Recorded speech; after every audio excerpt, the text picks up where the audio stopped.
jangan lupa untuk subscribe channel YouTube Berry Riana karena subscribe itu gratis. Hai. Ya, baik hadirin dan juga pemirsa, tentunya senang rasanya kita bisa berkumpul lagi hari ini dan di satu acara yang selalu kita tunggu-tunggu, yaitu I'm Possible. Dari Impossible jadi I'm Possible. Hadirin, sebelum kita mendengarkan lagi coaching dari Miss Mary, ada video yang ingin saya tampilkan di sini mengenai tema kita kali ini. Ini adalah video tipe-tipe memaafkan dan ini mungkin menjadi inspirasi juga untuk Anda semuanya. Kita lihat.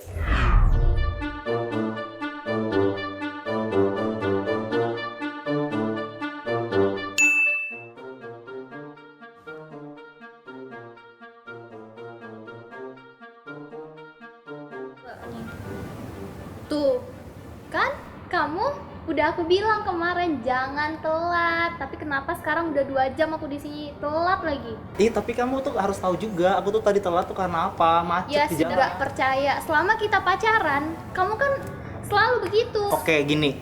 Sekarang kamu maunya apa? Biar kamu maafin aku. Yaudah, aku pengen coklat.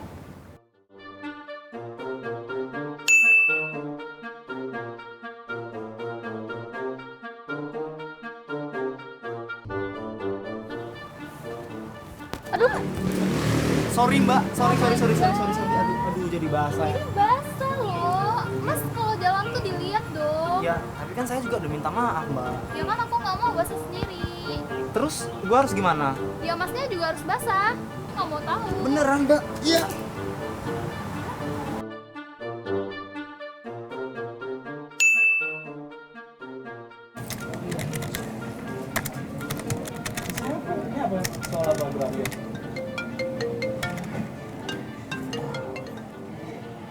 Ya, halo Pak. Oke. Saya sekarang. Oke.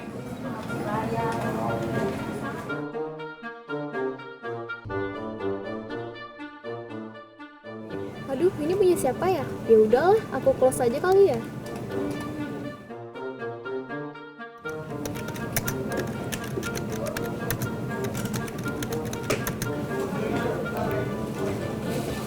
Hah? Lu ngapain di sini? Ya bikin lanjutan kerjaan gue, ngapain ya lu? Terus kerjaan gue di mana sekarang? Hah? Udah gue close gimana? Beneran lu close? Iya, terus gimana dude? Ya elah, tuh 90 belum baru gue kerjain. Aduh, gue nggak tahu. Maafin gue dong. Aduh, gimana? Ya udah. Apa Gue gua- maafin. Apa gue bikin yang baru? Gue bantuin? Gak apa-apa. Gue kerjain aja. Beneran nih? Iya beneran. Oke, ini ya videonya. Jadi ada 3 tipe orang yang memaafkan. Ya, Iya. jadi seperti yang saya tadi bilang bahwa mungkin ini bisa menjadi inspirasi untuk Anda untuk berintrospeksi. Tipe manakah Anda? Oke, ini sesuatu yang sangat menarik sebenarnya karena ini realita ya. Dan awalnya seringkali kita sebelum kita memaafkan, kita selalu tanpa kita sadari, kita selalu punya syarat. Syaratnya, oke, saya maafkan asalkan dia minta maafnya tulus. Oke, saya maafkan asalkan dia tidak melakukan kesalahan lagi. Ini sesuatu yang sangat alamiah karena pada maksudnya pasti baik. Kita nggak mau kesalahan terulang 2-3 kali. Tapi walaupun seperti itu dari video tadi mungkin saya ingin mengkomentar satu hal. Saya salut karena setidaknya 3-tiganya tetap dimaafkan. Jadi walaupun ada syarat, walaupun mungkin dia harus merasakan apa yang dia rasakan, ya kan, walaupun tanpa imbalan, tapi ujung-ujungnya tetap benar-benar dimaafkan. Dan kalau itu benar-benar dimaafkan dengan tulus dan dengan ikhlas, ya menurut saya pada akhirnya yang mendapatkan kebaikan ya orang itu juga. Betul, tetap memaafkan. Tetap memaafkan. Baik, jadi boleh kasih tepuk tangan dulu untuk Miss Mary. Mungkin saya ingin mengundang ya, atau meminta kepada audiens yang ada di sini, kira-kira mungkin ada pengalaman pribadi mungkin yang mau di-share kepada kita. Oke, baik, silakan Mbak, yang sebelah kiri. Naik maju ke depan, boleh kasih tepuk tangan dulu. Ya. Oke, baik Mbak Tiwi, Mbak boleh Tiwi di di sebelah tengah, sini. Mbak Tiwi. Nah, kita pengen denger nih, ada pengalaman apa mengenai memaafkan orang lain. Assalamualaikum warahmatullahi wabarakatuh. Waalaikumsalam warahmatullahi wabarakatuh. Saya dulu pernah punya pengalaman masalah dengan rekan bisnis saya dari tahun 2014 gitu. Kita nggak tahu punya masalah apa, tiba-tiba kita kayak lost contact gitu. Terus sampai sekarang sih udah jarang kontak-kontakan, udah jarang komunikasi segala macem gitu. Apa yang terjadi? Maksudnya apakah ada kesalahan yang dibuat sehingga kamu kesal, dendam dan nggak bisa memaafkan? Saya udah nanya berkali-kali masalah saya apa, kan kalau dikasih tahu kan enak ya, Iya. jadi kita bisa introspeksi diri. Tapi dia sendiri nggak mau ngasih tahu, terus tiba-tiba dia menghilang gitu aja. Terima kasih sudah berbagi. Kalau saat ini masih sulit untuk memaafkan, Kalau saat ini sih udah biasa aja sih saya. Soalnya kalau misalnya saya pribadi untuk tetap dendam untuk apa, kayak kita sendiri sebenarnya yang rugi. itu mbaknya udah tahu apa yang harus dilakukan. Oke, baik. Apresiasi dulu, Mbak Tiwi. Tapi memang benar ya, mungkin saya bisa kasih contoh Mbak Tiwi ini sebagai ilustrasi ya. Butuh proses karena 5 tahun sudah terjadi dan perlahan-lahan mulai memaafkan. Tapi yang dikatakan oleh Mbak Tiwi tadi itu persis seperti apa yang saya katakan sebelumnya. Bahwa memaafkan atau tidak memaafkan itu memang hak Anda. Oke, itu memang pilihan Anda. Tapi kalau Anda memaafkan sebenarnya untungnya untuk siapa sih? Apakah untungnya untuk dia? Sebenarnya untungnya adalah untuk diri kita sendiri.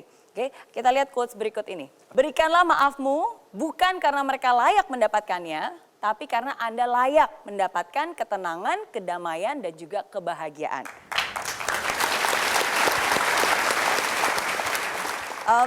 Saya akan memberikan sebuah ilustrasi. Ya, Mbak Tiwi, kalau di Afrika itu ada banyak banget hewan-hewan. Ya, dan salah satunya adalah monyet liar. Nah, jadi kalau di Afrika itu ada cara yang paling simpel, paling mudah untuk seorang pemburu untuk menangkap monyet-monyet liar ini. Caranya dengan memakai sebuah toples. Jadi sebuah toples, toples di mana ujungnya kecil dan panjang. Dan di dalam toples itu ditaruh kacang. Nah, jadi kacangnya ditaruh di dalam toples dan toplesnya ditanam di tanah. Suatu hari akan ada monyet-monyet yang datang ke sana. Dia akan tertarik karena ada kacang kesukaannya. Dia akan mengambil kacang tersebut, tapi tanpa dia sadari itu adalah sebuah perangkap. Kenapa? Karena ketika monyet itu memasukkan tangannya ke dalam toples untuk mengambil kacangnya, dia akan menggenggam kacang tersebut. Dan dia akan berusaha mengeluarkan dari toples itu. Tapi kira-kira bisa atau enggak? Enggak bisa. Semakin dia tarik, semakin dia terluka. Semakin juga dia tidak bisa melepaskan diri. Tapi itu terus terjadi, dia terus bersikeras memegang genggaman kacang-kacang tersebut. Sampai pemburu datang dan pemburu dengan mudahnya tinggal menangkap monyet liar tersebut. Sebenarnya cara untuk melepaskan diri kan gampang. Cara untuk bisa melepaskan diri gimana caranya? Ya dilepasin aja. Tapi berapa banyak dari kita juga melakukan hal dan kebodohan yang sama. Kadang kita nggak sadar, kita memasukkan tangan kita dalam sebuah toples itu dan kita menggenggam yang namanya kebencian, dendam, sakit hati, kesal. Dan semakin kita genggam, semakin kita berusaha untuk melepaskan, semakin kita terluka. Dan kita, aduh gimana ya, kok saya nggak bisa bebas sih dari perasaan ini? Karena kita masih menggenggam dendam tersebut, sakit hati tersebut.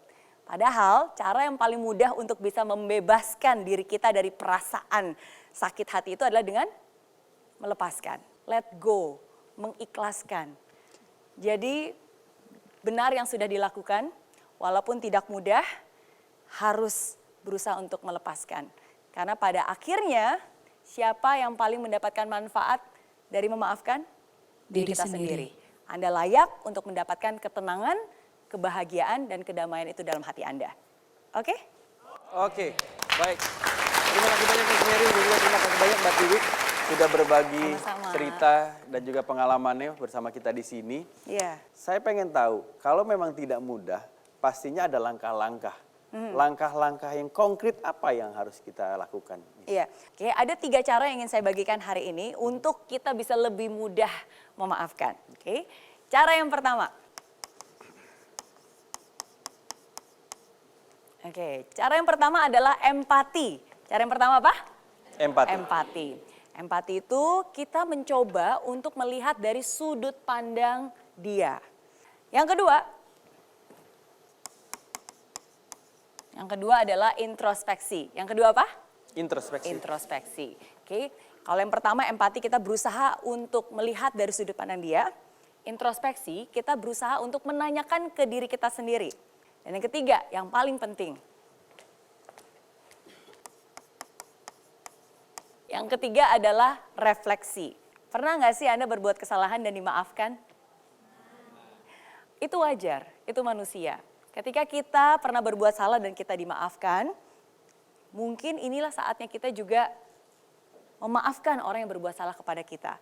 Dengan kita merefleksikan diri dan kita melihat dan menenangkan hati kita dan berpikir, berempati, berintrospeksi dan merefleksikan hal itu kembali. Semoga dengan itu bisa melunakkan hati kita. Dan kita bisa lebih mudah untuk memaafkan. Oke? Oke. Baik, Miss Mary. Tentu masih ada hal lain yang ingin disampaikan oleh Ya. Miss Mary kepada kita semuanya. Untuk itu, hadirin dan juga pemirsa tetap bersama kami di I'm Possible, dari Impossible jadi I'm Possible.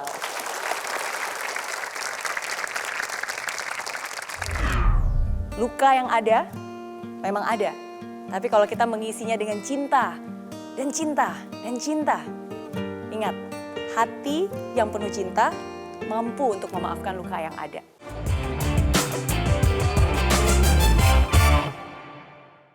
Hai friends, terima kasih ya kamu sudah menonton I'm Possible episode kali ini. Nah, untuk kamu yang ingin nonton langsung I'm Possible di Studio Metro TV Jakarta langsung bersama saya, bisa langsung kunjungi link di bawah ini ya. Nanti kamu bisa daftar dan kamu akan masuk ke dalam grup WhatsApp. Di sana akan ada langkah-langkahnya. Dan pendaftaran gratis. Jadi tunggu apa lagi? Daftarkan diri kamu sekarang juga, bawa teman yang banyak, dan sampai ketemu di studio Grand Metro TV. Oke?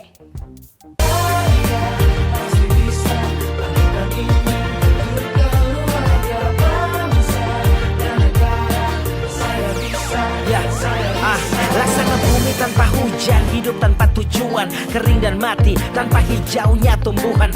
Demikian kalau mimpi tak kunjung terjadi.